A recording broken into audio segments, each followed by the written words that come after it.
নমস্কার বন্ধুরা, চলে এসেছি আমি সুতপা। আজকে আমার রান্নাঘরে তোমাদের সবাইকে সুতপার রান্নাঘরে স্বাগত। আজকে রান্না করব সুজি পটাটো বল। এবার তার জন্য পটাটো আলুটাকে প্রথমে জল ছাড়া আমি এরকম করে কেটে দিয়েছি যাতে পুরো মিশে যায় বলে। এর মধ্যে লবণ দিয়ে প্রেসারে একটা সিটি মারবো। আর এদিকে সুজি নিয়েছি, সুজির মধ্যে নেব হচ্ছে চিলি ফ্লেক্স। ঝালটা চিলি ফ্লেক্সেরই দেবো।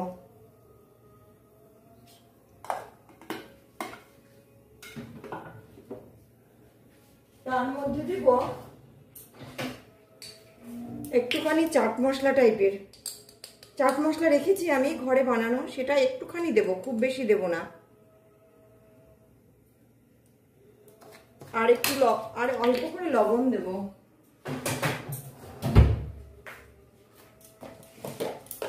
একটু লবণ দেব, কারণ আলুর মধ্যে যেহেতু লবণ দেওয়া আছে তাই এর মধ্যে খুব বেশি লবণ দেব না। এটাকে ভালো করে আগে মিশিয়ে নেব। এবার এর মধ্যে দেব দই, টক দই। খুব বেশি দেব না, অল্পই দেব। এবার এটাকে ভালো করে মেশাবো। মিশিয়ে মিনিট 10 রেখে দেব। এই যে দেখো, মোটামুটি মিশে গেছে। এবার এই সুজিটা এই অবস্থায় মিনিট 10 রেখে দেব। আর এই আলুগুলো সিটি পড়ার জন্য অপেক্ষা করছি। 10 মিনিট রাখলে সুজিগুলো ফুলে যাবে, ফুলে গেলেই আরেকটু শক্ত হয়ে যাবে। এই দেখো, আলুগুলো সিদ্ধ করে এই যে ঢেলে নিয়েছি। এবার এগুলোকে পুরো প্রেসারে সিটি মেরেছি তো, খুব সুন্দর একদম নরম হয়ে গেছে। একটু ঠান্ডা হলেই আমি হাত দিয়ে চটকে নেব। আর 10 মিনিটে সুজিটা একদম বেশ মজে গেছে। দই দিয়ে সুজি মাখিয়ে রাখার জন্য 10 মিনিটে বেশ মজে গেছে।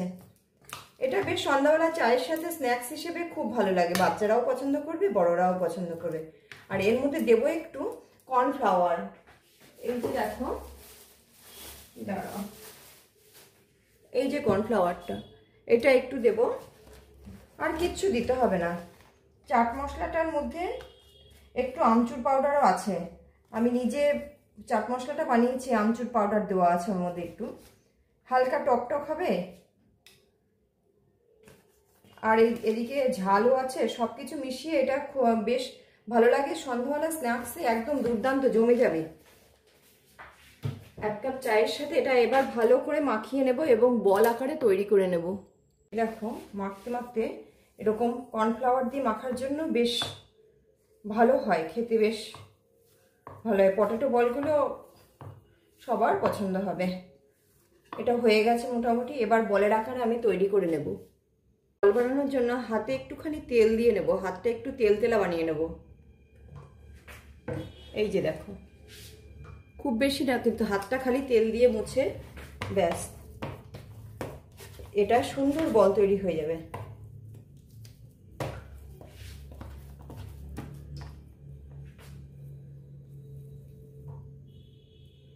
একদম গোল গোল করে সবগুলো আগে বানিয়ে নেব, তারপরে সেগুলো ভাজবো। এই যেগুলো সব বানিয়ে নিয়েছি আমি, কিছু গোল বানিয়েছি, কিছু এরকম বানিয়েছি। বাচ্চারা তো একটু বিভিন্ন শেপে পছন্দ করে, সেই হিসাবে একটু এরকম বানিয়েছি।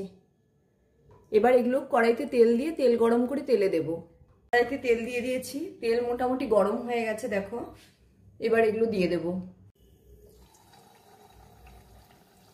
খুব আস্তে আস্তে ভাজবো। আর একটু গ্যাস কমিয়ে দেব। একটু গ্যাস কমিয়ে ভাজলে ভাজাটা ভালো হয়। বেশ সন্ধ্যা স্ন্যাক্স, ওই স্ন্যাক্সের মতনই হবে।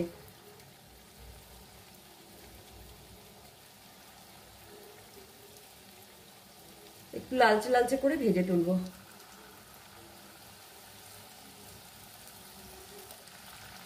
আমি সবগুলো আস্তে আস্তে ভেজে নিচ্ছি। পরে নামানোর সময় আবার তোমাদেরকে দেখাচ্ছি। আস্তে আস্তে উল্টাবো এগুলোকে। এই যে দেখো,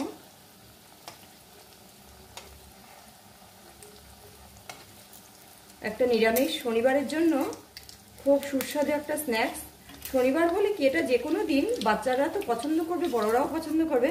তবে শনিবারটা নিরামিষ সবাই বেশিরভাগ মানুষই নিরামিষ খায়, সেই হিসাবে বললাম।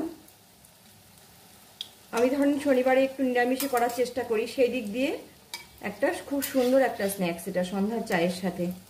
এটা আস্তে আস্তে হতে থাকে। এবার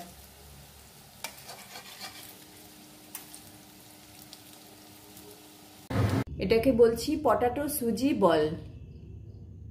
এই দেখো, এই দেখো ভাঙলে কেমন লাগে দেখতে, দেখেছো? এটা খেতে খুব সুস্বাদু হয়।